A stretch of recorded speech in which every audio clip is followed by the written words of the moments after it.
नमस्कार। कार्यक्रम अलग धारमा यहाँलाई हामी हार्दिक स्वागत गर्छौँ दर्शक। आज हामी हिउँदे अधिवेशनमा सरकारबाट संसदमा प्रस्तुत दुईवटा विवादास्पद विधेयकमा आजको अलग धारलाई केन्द्रित गरेका छौँ। त लागौँ आजको प्रस्तुतितर्फ।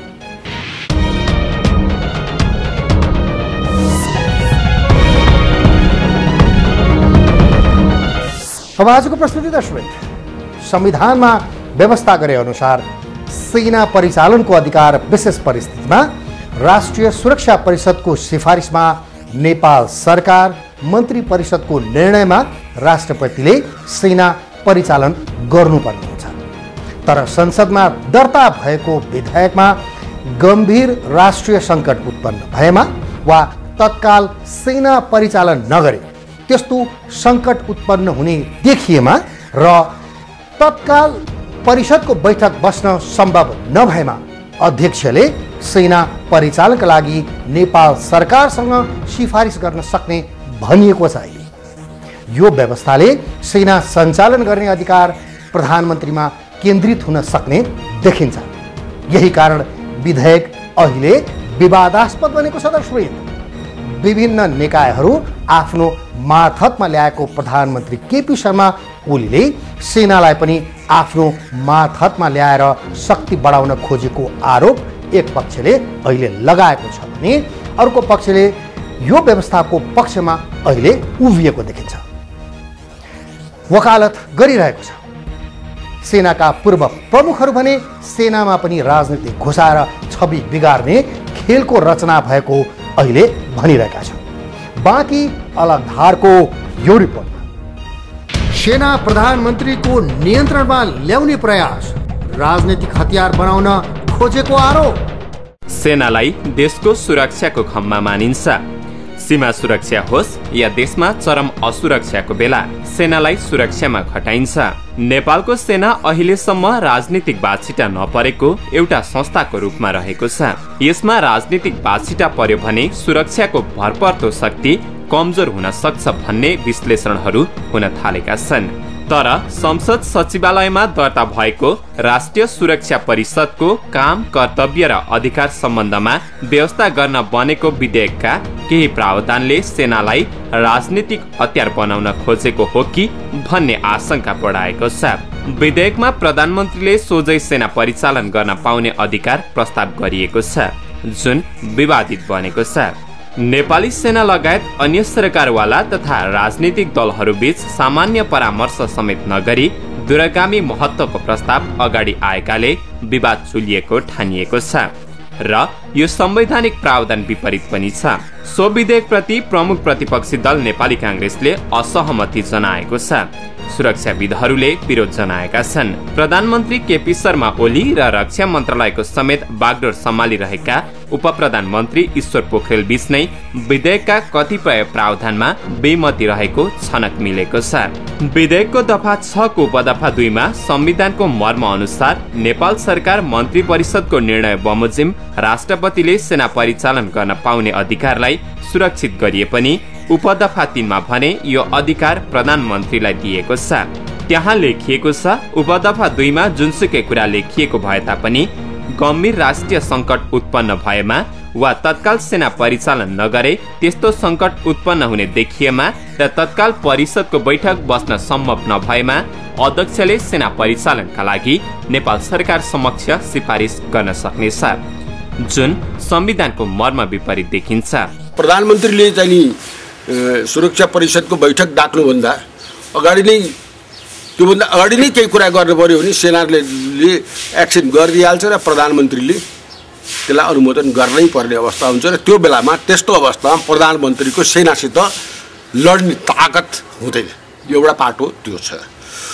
दोस्रो कुरा के देख्छु म भने प्रधानमन्त्रीजीले जसरी बोलिरहनु भएको छ, अहिले जसरी बोलिरहनु भएको छ त्यो उहाँको बोलीबाट के देखिन्छ नि उहाँमा यो एक किसिमको डिक्टेटर हुने सोच पलाइरहेको स्थिति छ। नेपालको संविधान 2072 को भाग 28 को धारा 266 मा राष्ट्रिय सुरक्षा परिषद सम्बन्धी नियम र धारा 267 मा नेपाली सेना सम्बन्धी नियम उल्लेख गरिएको छ, जसमा सेना परिचालन गर्न सर्वप्रथम सुरक्षा परिषदको सिफारिस आवश्यक पर्दछ। प्रधानमन्त्रीको नेतृत्वमा रहने परिषदमा नेपाल सरकारका रक्षा, गृह, परराष्ट्र र अर्थमन्त्री सदस्यको रूपमा रहने व्यवस्था छ। यस्तै नेपाल सरकारका मुख्य सचिव र नेपाली सेनाका प्रधान सेनापति पनि सदस्य रहने व्यवस्था छ। तर दर्ता भएको विधेयकमा दफा 6 को उपदफा 3 ले भने परिषदको बैठकलाई बेवास्ता गर्दै घुमाउरो शैलीमा अधिकार आफैमा राख्न खोजेको भन्दै प्रधानमन्त्रीको आलोचना बढेको छ। आफै अध्यक्ष हुने, आफै प्रधानमन्त्री भएर जुन परिचालन भयो भने यो नेपाली सेना बर्बादी हुनेछ, यो सेना ढल्न पनि स्थिति पर्छ। अब म किन भन्छु भन्दाखेरि यो पक्षमा बोल्नेहरूलाईसँग धेरै मैले सुने, मैले बोलेँ पनि। अनि उहाँहरूको एउटा बडा अपत्यारिलो जिकिर के छ भन्दा बाढी पर्दा, आगो लागि हुँदा, भैँचालो जाँदा अपरझट सेना परिचालन गर्नु पर्दाखेरि भनेर जुन अहिले नभएको एउटा तपाईँको बादलको एउटा पर्दा हालेको छ। कपडाको पर्दा नि होइन, यो बादलको पर्दा, त्यो हावाले उडाइहाल्छ भन्दा यो होइन। यो चिजहरू यो एउटा झुक्याउन चाहिँ तपाईँको जनतालाई जुन एउटा प्रयास गरिएको छ, उहाँहरूको विज्ञहरूले मसँग नै बोलिसकेँ र उहाँहरूले जुन एउटा लेखिरहनु भएको छ, यो गल्ती कुरा हो। प्रकृति प्रकोपको लागि सेना परिचालन गर्नलाई कसैले रोक्नु पर्दैन। एउटा सिडिएको तपाईँको एउटा अनुरोधमा पनि परिचालन हुन्छ र सेना प्रहरीलाई स्वस्फूर्त परिचालित हुनलाई उहाँको अधिकार छ। शक्तिशाली 2/3 मत प्राप्त प्रधानमन्त्री ओलीलाई अझ शक्तिशाली बनाउने यो हरकतको चौतर्फी विरोध भइरहेको छ। राष्ट्रिय अनुसन्धान विभाग, राजस्व अनुसन्धान विभाग, सम्पत्ति शुद्धिकरण विभाग लगायतका अन्य महत्त्वपूर्ण निकायहरू आफ्नो माताहतमा ल्याएका प्रधानमन्त्रीले सेनालाई पनि आफ्नो छायामा ल्याउने प्रयास गरिरहेका छन्। प्रधानमन्त्रीलाई बोल्ने त भनौँ, प्रधानमन्त्रीले भनेको कुरा मान्ने, किनभने सरकार चाहिँ जनताले अभिमत पाएको प्रधानमन्त्री हुनुहुन्छ भन्ने कुरामा विवाद भएन। तर त्यो शक्तिको केन्द्रीयकरणले कतै माकुराको जालोभित्र जसरी माकुरा आफै फस्छ, त्यसै गरेर प्रधानमन्त्री भोलि त्यसको बन्दी हुनुहुन्न भन्ने कुरो के ग्यारेन्टी छ? त्यस कारणले गर्दाखेरि जुन संवैधानिक बन्दोबस्त छ त्यसलाई नबिथोल्नु भने हो, त्यसलाई चाहिँ के छ भने मन्जुर गर्नु भने हो। हामीले अन्य अरू कुरा भनेका छैनौँ। हामीले के भन्नुहुन्छ भने आखिरमा राज्यको क्षमता भनेको यदि आवश्यक पर्छ भने त प्रधानमन्त्रीले त्यहाँ नै राख्न सक्नुहुन्छ नि कुरा, राष्ट्रिय सुरक्षा परिषदमै टुङ्गो गर्न सक्नुहुन्छ, राख्न सक्नुहुन्छ। सेनाको कुरा सुन्यो भने म यसरी तपाईँलाई चाहिँ यसरी चाहिँ सपोर्ट गर्छु भन्न सक्नुहुन्छ। त्यसलाई मन्जुर गराएर लिएर आएपछि अनि मन्त्री परिषदमा पनि छलफल गर्नुपर्छ पोलिटिकल लेभलमा। संविधानको धारा 267 को उपधारा 6 अनुसार नेपालको सार्वभौम सत्ता, भौगोलिक अखण्डता वा कुनै भागको सुरक्षामा युद्ध, बाह्य आक्रमण, सशस्त्र विद्रोह वा चरम आर्थिक विशृङ्खलताको कारणले गम्भीर सङ्कट उत्पन्न भएमा मात्र सेना परिचालन गर्न पाउने व्यवस्था गरिएको छ। संविधानले भनेको भन्दा बाहिर गएर हामीले कुनै पनि कामहरू गर्नु हुँदैन। सबभन्दा माथि हाम्रो चाहिँ टाउकोमाथि चाहिँ संविधान छ भनेर सम्झनुपर्छ। संविधानभन्दा त्यसको मुन्तिर हामी छौँ भने सम्झनुपर्छ। के संविधानको त्यो व्यवस्थालाई के फेर्नु पर्यो र चाहिँ के भन्नु पर्यो भनेदेखि तिनै लेखौँ न। यस्तो अप्ठ्यारो आएको छ भने प्रधानमन्त्रीले क्याबिनेटबाट गर्न सक्छ भने कि ती लेखौँ, संविधान संशोधन गरौँ। 2/3 को सरकार छ, त्यसको निम्ति प्रतिपक्षसँग वार्ता चलाउँ। संविधानमा चाहिँ एउटा कुरा लेख्ने अनि संविधानको त्यो स्पिरिट, त्यो भावना, त्यो मर्मको विपरीत गएर अर्को किसिमले ल्याउनु त हुँदैन। अब रह्यो विपदको बेलामा छ भने विपदको बेला नै भनेर चाहिँ आएको भए पनि के कसो हुन्थ्यो। विपद भन्नाले जस्तो कि भूकम्प, आगलागी, बाढी, आँधीबेहरी यिनै त हुन् नि, होइन? यस्तो परिस्थितिमा आएको बेलामा चाहिँ यो सेना परिचालनको निम्ति छुट चाहिन्छ र क्याबिनेटलाई चाहिन्छ भने त्यही लेखाइ ल्याउनु पर्यो। सेनालाई प्रधानमन्त्रीको नियन्त्रणमा ल्याएपछि कतिपय देशमा कार्यकारी प्रमुख र सेनाबीच खटपटले नकारात्मक परिणाम ल्याएको घटनाबाट पनि नेपालले पाठ सिक्नुपर्ने देखिन्छ। नेताले काम विकास गरेर हुँदैन।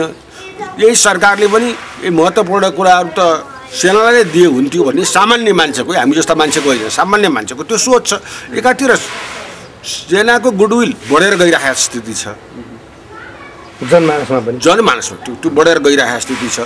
अर्कोतिर प्रधानमन्त्री के गर्न खोज्छ भने सेनाको सहयोग लिएर चाहिँ तपाईँको शासन व्यवस्था परोक्ष रूपमा सहयोग लिएर अमन चाहेर कायम गर्न खोज्नुहुन्छ। अब भन्नुको खोजिएको कुरा के, प्रधानमन्त्रीले आफू शक्तिशाली भन्ने ठाउँमा कतै सेनालाई शक्तिशाली बनाएर हिँड्न लाग्नु भएको त होइन। प्रकारान्तरमा त्यो भन्ने कुरो चाहिँ तपाईँको गजबसित अहिले चाहिँ देखा परेको चाहिँ स्थिति छ। त्यस कारणले सेनालाई सिभिलियन गभर्मेन्टको चाहिँ कन्ट्रोलमा कुनै पनि हालतमा राखिरहनु पर्छ र उसलाई सिभिलकोले गर्ने सिभिल वर्कहरूमा सकेसम्म त्यहाँ पनि उसलाई प्रयोग गर्नु हुँदैन।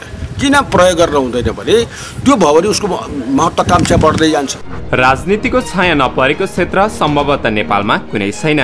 राजनीतिले न्यायालयदेखि स्वतन्त्र भनिएको प्रेस जगत, शैक्षिक क्षेत्र लगायतका विषयहरूमा आफ्नो प्रभाव जमाइरहँदा हालसम्म स्वतन्त्र भनिएको सेनालाई पनि विवादको घेरामा ल्याउने प्रपञ्च भएको विश्लेषणहरू भइरहेका छन्। आफै तपाईँको अध्यक्ष हुनुहुन्छ हेर्नुहोस् है, फेरि यहाँनिर सुरक्षा परिषदको ती 4 जना मन्त्री क्याबिनेट उहाँले चाहिँ फेरि त्यहाँ खडा गर्न सक्ने उहाँ परिकल्पना गर्नुहुन्छ भनेपछि त्यसपछि प्रधान के अरे राष्ट्रपतिलाई जानकारी दिएर भनिसक्नुहोस् यहाँनिर कस्तो कुटिल तपाईँको चाहिँ त्यहाँ शब्दहरू चयन गरेको छ नि त। अब राष्ट्रपतिले स्वीकृति दिनु पर्दैन यसमा। अर्को 1-1.5 महिनापछि कहिले चाहिँ त्यसलाई अनुमोदन चाहिँ मन्त्री परिषद अब राष्ट्रपति ककले दिनुपर्ने गराउने जुन एउटा कुटिल कुराहरू भइरहेछ यसले एउटा दुर्घटना निम्त्याउँछ। र अब यहाँनिर के हुन्छ भन्दा सेना र सरकारको बिचमा द्वन्द्व निस्कन्छ। किनभने प्रधान सेनापति एक्लै त आर्मी होइन नि त, उहाँको अन्तर्गत त लाख सेना छ नि, 1.25 लाख सेना छ नि भन्दा अब उहाँले पनि तपाईँको तयारी नभइकन मुभ भन्न सक्नुहुन्न। उहाँले भोलि सेनाभित्र तपाईँको खटपटाउन सक्छ। यो चिजहरूलाई हेर्नुहोस्, जसरी माओवादी प्रकरणमा कटवाल चिप्साला फाल्ने एउटा नसकेर जुन एउटा राष्ट्रपतिलाई त्यहाँनिर एउटा हडल्स देखियो, प्रधान सेनापतिलाई हडल्स देख्दाखेरि त्यो दुईटालाई बाइपास गर्ने गरेर अहिले जुन एउटा परिकल्पना गरेको छ एउटा दुःखद हुनेछ। तर प्रधानमन्त्री र सेनालाई विवादमा ल्याउन उनका सल्लाहकार र अन्य शक्तिहरूले भूमिका निर्वाह गरेर विधेयक परिषदमा ल्याएका सेनाका पूर्व प्रमुखहरू र विश्लेषकहरू भनिरहेका छन्। अहिलेका तपाईँको प्रधानमन्त्रीका सल्लाहकारहरू जसले उतिखेर DFID का पैसा खाएर यो सेना प्रहरीको काम ठिक छैन भने हामी युद्धमा लडिरहेछौँ, उहाँहरू चाहिँ DFID को पैसा लिएर यो सेना प्रहरीको ठिक छैन, यिनीहरूलाई चाहिँ के गर्नुपर्छ ऊ गर्नुपर्छ भनेर लेख्ने तपाईँको लेखकहरू त्यो DFID का तपाईँको चाहिँ उहरू अहिले सुरक्षा सल्लाहकार भएर त्यहाँ पुगेका छन्। हामीले सँगै गर्ने ठाउँ कुरा गर्दैछौँ। अर्को तपाईँको गृहमन्त्रीको सल्लाहकारहरू हामी युद्धमा लडिरहँदाखेरि यो सेनालाई ढाल्नुपर्छ भने अहिले त्यहाँ चाहिँ सल्लाहकार पुगिरहेछन् जो चाहिँ सांसद पनि भए। हेर्नुहोस्, यो विधेयकले प्रधानमन्त्रीलाई अझ शक्तिशाली बनाउन खोजेको छ। प्रमाले आफूलाई संविधान भन्दा माथि राखेर यो विधेयक ल्याउन खोजेको भन्दै पक्ष विपक्षमा कुराहरू भइरहेका छन्। कानूनका जानकारहरू पनि प्रधानमन्त्रीले संविधानको उपयोग गरेको भनिरहेका छन्। संविधानलाई उपयोग गरेर उहाँले आफ्नो अभिष्ट पूरा गर्नका लागि उहाँले काम गरिरहनु भएको छ। संविधान भन्दा माथि भनेर तपाईँको चाहिँ मुखले भनिरहनु पर्दैन, व्यवहारले चाहिँ उहाँले त्यही बाटोतिर हिँडिरहनु भएको छ। संविधान त तपाईँको यो देशमा राष्ट्रपतिले नै संविधान मान्नुपर्छ। पहिला राजाको टाइममा संविधानभन्दा पनि राजामाथि मानिन्थे। अहिले त राष्ट्रपतिलाई पनि कसले चाहिँ त्यो राष्ट्रपति भन्ने संस्थालाई कसले चाहिँ जन्म दियो भन्दा त संविधानले नै दियो नि त। संसदलाई कसले चाहिँ जन्मायो भन्दा संविधानले नै जन्मायो। प्रधानमन्त्रीलाई कसले जन्मायो भन्दा त संविधानले नै जन्मायो। संविधानमा व्यवस्था भएको भएर राष्ट्रपति यो अवस्थाको चाहिँ राष्ट्रपति भएको, प्रधानमन्त्री भएको अदालत हो। त्यसकारणले सम्पूर्ण कुरा त संविधानमा भएको व्यवस्था अनुसार नै संस्थाहरू त छन्। तर त्यो संस्था हुँदाहुँदै पनि प्रधानमन्त्री चाहिँ देशको कार्यकारी प्रमुख भएको भएर कार्यकारी प्रमुखले चाहिँ बढीभन्दा बढी अधिकार प्रयोग गर्न कोसिस गर्छ। त्यो चाहिँ सहयोग हो। सेना परिचालनको विषय सामान्य विषय होइन। सेना जस्तो महत्त्वपूर्ण विषयलाई यसरी विवादमा ल्याउनु उपयुक्त हुँदैन। संविधानको मर्मलाई मिचेर विधेयक ल्याउनु झनै खतरापूर्ण हुन्छ। त्यसैले यो विषयमा पर्याप्त छलफल र बहस गर्न आवश्यक देखिन्छ। अब एकैछिन छोटो विश्रामपछि कार्यक्रम अलगधारको दोस्रो अंशमा हामी यहाँहरू समक्ष भेट्नेछौँ।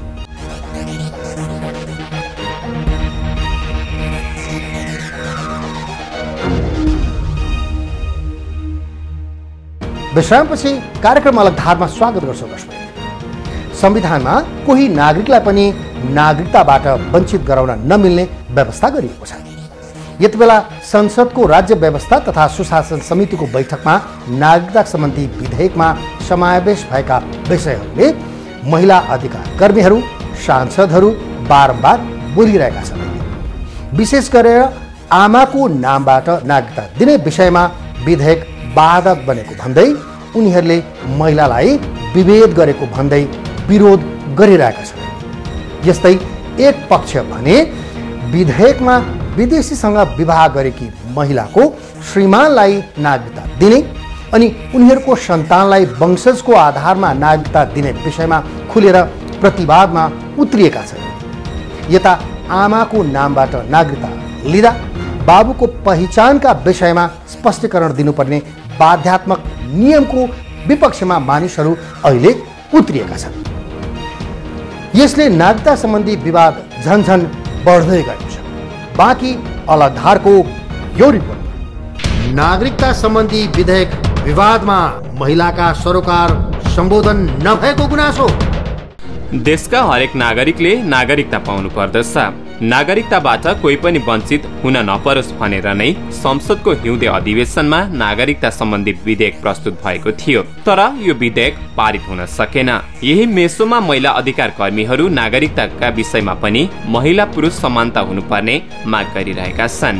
नागरिकता ऐन 2063 लाई संशोधन गर्न बनेको विधेयकमा पनि पुरुष र महिलामा विभेद भएको उनीहरूको तर्क छ। वास्तवमा भने हाम्रो अधिकार कर्मीहरूको त के भने त्यो 15 वर्ष बस्ने घटाएर कम गर्नुपर्छ 2000 र महिलाहरूलाई पनि त्यो उताबाट ल्याउने बित्तिकै नागरिकता दिनु हुन्न। उताको चुचुले चाहिँ आउने बित्तिकै पाउने होइन। अनि यहाँको छोरीहरू चाहिँ डिस्क्रिमिनेट हुने भयो। अब अहिले इन्डियामा चाहिँ त्यो जाने नागरिकता दिँदैन, उहाँ पनि दिँदैन बिहा गर्ने बित्तिकै। त्यसो हुनाले यो इन्डियाले गरेर हामीलाई चाहिँ कम्प्लिकेटेड भयो यो इस्यु। त्यसो भएर अहिलेसम्म चाहिँ मैले तपाईँको चुप लाएर बसिरहेको थिएँ। तर अब यो गर्न लागेको बेला चाहिँ तपाईँको यो कन्ट्रोभर्सी झिक्ने कुरा होइन कि केस समातेर गर्नु पऱ्यो नि त। अब इन्डियामा चाहिँ तपाईँको नागरिकता दिइसक्यो भन्ने त यसै त्यो तराईका मान्छेहरूलाई नै यसले बेफाइदा हुन्छ। त्यस हुनाले मान्छेहरूले चाहिँ तपाईँको आफैले रिपोर्टिङ गरिहाल्छन्। त्यस हुनाले अहिले पनि बाउले चाहिँ आफ्नो छोरै नभए छोरा बनाएर चाहिँ नागरिकता ल्याएको छ होइन। बाजेले चाहिँ नुनै नभए नागरिकता ल्याएको छ हो कि होइन भन्नुहोस् त। त्यस हुनाले खालि महिलालाई मात्रै थोपर्नुपर्छ यो समस्याको भाव भन्ने हाम्रो पढाइ। विधेयकमा विवाद भनेको विदेशी नागरिकसँग विवाह गरेकी महिलाबाट जन्मेको सन्तानले आमा बाबु दुवैको नेपाली नागरिकता भए वंशजको आधारमा नागरिकता पाउने, 2072 असोज 3 गते भन्दा अघि जन्मेकालाई जन्मसिद्ध नागरिकता दिने जस्ता विषयहरू पेचिलो बनेको छ। तराई मूलका नेपाली जनता छन्, ती जनतालाई साह्रै ठुलो अन्याय हुँदैछ। बुझ्नेले त्यसरी बुझ्छन्। किन बुझ्छन् भने त्यहाँ अनावश्यक जनसङ्ख्याको चाहिँ तपाईँको चाहिँ जनसङ्ख्या बढ्नु भनेको पहिलेदेखि बसिआएका हाम्रा चाहिँ के छ भने तराईका वासीहरूलाई त धेरै अब तिनले आएर सबभन्दा पहिला राजनीतिक अधिकार प्रयोग गर्छन्। हाम्रा यहाँ बसेका चाहिँ तराईवासीहरूले त्यो गर्न सक्दैनन्। अहिले कतिपय अवस्था त्यो देखिया पनि छ। त्यस कारणले यो हाम्रो चाहिँ विशेषतः नेपाललाई र नेपालभन्दा बढ्ता चाहिँ के छ भनेदेखि तराई मूलका जनता जो पहिलादेखि राष्ट्रवादी स्वरूपका थिए ती मानिसहरूलाई धेरै ठुलो घाटा हुँदैछ। अब यो कुरामा चाहिँ संसदभित्रै छलफल गरेर जसरी हुन्छ ती भित्रबाट एउटा राष्ट्रियता भएको काहीँ चुरो त हुन्छ नि, त्यो चुरो समातेर छलफल गर्यो भनेदेखि नागरिकताको समस्या समाधान हुने थियो। संसदको राज्य व्यवस्था तथा सुशासन समितिको बैठकमा विवादित विषयहरूमा पटक पटक छलफल भइरहेका छन्। विवाद समाधान गर्न 9 सदस्यीय उपसमिति पनि बनाइएको छ। विधेयकको दफा 6 को उपदफा 1 अन्तर्गत नेपाली नागरिक आमाबाट नेपालमा जन्म भई नेपालमा नै बसोबास गरेको र बाबुको पहिचान हुन नसकेको व्यक्तिको हकमा निजको बाबुको पहिचान हुन नसकेको पुष्टि सहित निज वा निजको आमाले गरेको सो घोषणा भन्ने वाक्य राखिएको छ। यो वाक्यले आमाको नामबाट नागरिकता दिने विषय पेचिलो बनाएको छ। बाबुको नामबाट मात्रै दिने किन भन्ने कुरा गरि नै रहेको हजुर।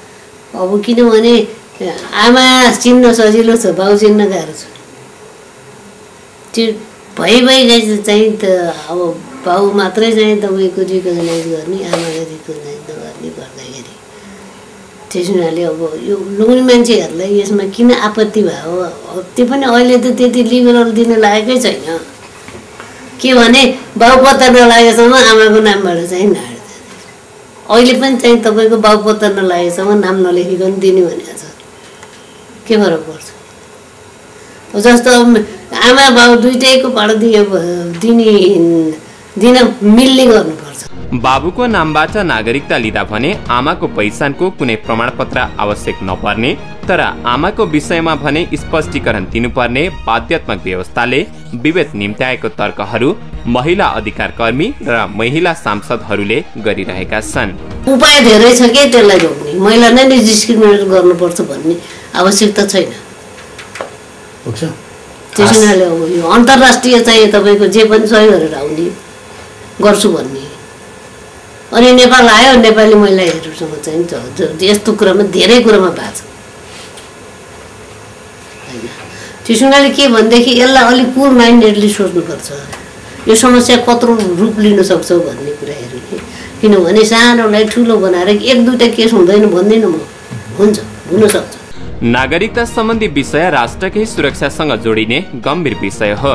सानो लापरवाहीले पनि विगतमा जस्तो गैर नागरिकले पनि नागरिकता पाउने अवस्था आउन सक्ने भन्दै कानुनविदहरू चिन्तित देखिन्छन्। वंशको जब कुरा गर्नुहुन्छ, वंशको कुरा गर्दाखेरिको अवस्था एउटा लोग्री मान्छेको रुट तपाईँले पत्ता लगाउनुहुन्छ, किन ऊ आफ्नै घरमा बस्छ। महिला त तपाईँको के एउटा घरबाट विवाह गरेपछि उसको बसाइ नै सर्छ, अन्ततिर पुग्छ र त्यसले गर्दाखेरि यो चाहिँ यो हाम्रो चाहिँ नि के भन्छ वंश परम्परामा महिलाको निरन्तरता हुँदैन, पुरुषकैबाट चाहिँ त्यसलाई लिने गर्छ। यो कुरोलाई बेसिक रूपमा हामीले बुझ्नुपर्छ। त्यो कुरा बुझ्यो भनेदेखि यो समस्या आउने थिएन।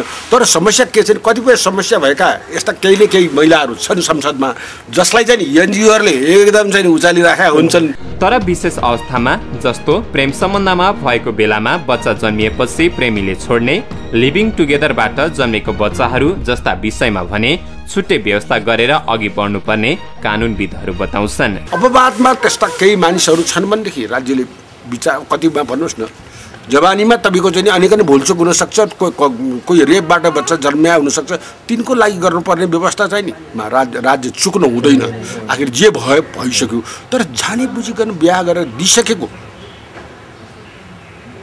छोरीबाट फेरि माइतीको तपाईँको चाहिँ के छ भनेदेखि नागरिकता दिने भान्जा भान्जीलाई भन्ने कुरा त तपाईँको बडा अस्वाभाविक कुरा हो। यो संविधानले महिला र पुरुषलाई समान अधिकार दिने उल्लेख गरेको छ। यसै अनुरूप नागरिकताको विषयमा पनि समानताको कुरा आएको हो। नागरिकता जस्तो संवेदनशील विषयमा भावनात्मक भन्दा पनि यथार्थपरक छलफल हुनुपर्ने जरुरी देखिन्छ।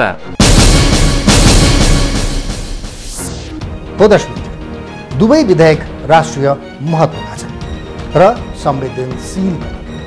संवैधानिक प्रावधानसँग मेल नखाने गरी सेनालाई प्रधानमन्त्रीको नियन्त्रणमा ल्याउने प्रयासले भविष्यमा सेना र कार्यकारी प्रमुख बीचमा विवाद सृजना भई अकल्पनीय स्थिति निम्तन सक्छ। विज्ञहरूले भने जस्तै लोकतन्त्रमाथि प्रहार हुन सक्छ। यस्तै सेना जस्तो मर्यादित विषयलाई राजनीतिमा छिराएर विवाद निम्त्याउँदा, सेनालाई धेरै स्पेस दिँदा भविष्यमा आउने जोखिमको विषयमा पनि ध्यान दिन जरुरी छ है। यता नागरिकता जस्तो संवेदनशील विषयमा अन्तर्राष्ट्रिय मान्यताहरूको ख्याल गर्दै उपयुक्त कदम चालिनुपर्दछ। भावनामा बगेर भोलिको विश्लेषण नगरी विधेयकहरू पास गर्दै जाने हो भने साँच्चै गैर नागरिकहरूले पनि यहाँको नागरिकता विगतमा जस्तै पाउने अवस्था रहन सक्छ। दर्शक, आज यो थियो आजको अलगधारको विशेष रिपोर्ट, जसलाई हाम्रा सहकर्मी रोमन आचार्यले तयार पारेका हुन्। यदि अलगधारलाई कुनै नयाँ सूचना, घटना, रोचक तथ्यहरू छन्, जानकारीहरू छन् अनि गुनासा छन् भने यहाँहरूले हामीलाई दिन सक्नुहुनेछ 40065336 नम्बरको टेलिफोनमा, जसमा यहाँहरूले कार्यालय समयमा बिदाको दिन बाहेक सम्पर्क गर्न सक्नुहुनेछ। यदि मोबाइलमा सोझै सम्पर्क गर्न चाहनुहुन्छ भने हाम्रो मोबाइल नम्बर हो 9802002006। यस्तै यहाँहरूले यदि इमेल गर्न चाहनुहुन्छ भने हाम्रो इमेल एड्रेस हो alagdhar@gmail.com। यस्तै यहाँहरूले हामीलाई फेसबुक र ट्विटरमा पनि लगअन र फलो गरेर हेर्न सक्नुहुन्छ। हस्त आजको अलगधारको प्रस्तुति यति नै। अलगधारको सम्पूर्णलाई बिदा दिनुहोस्। नमस्कार।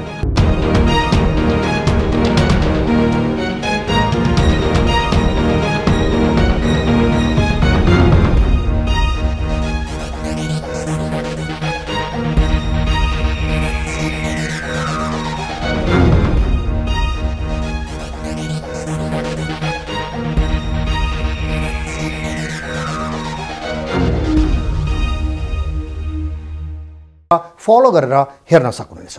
हस्त आजको अलगधारको प्रस्तुति यति नै। अलगधारको सम्पूर्णलाई बिदा दिनुहोस्। नमस्कार।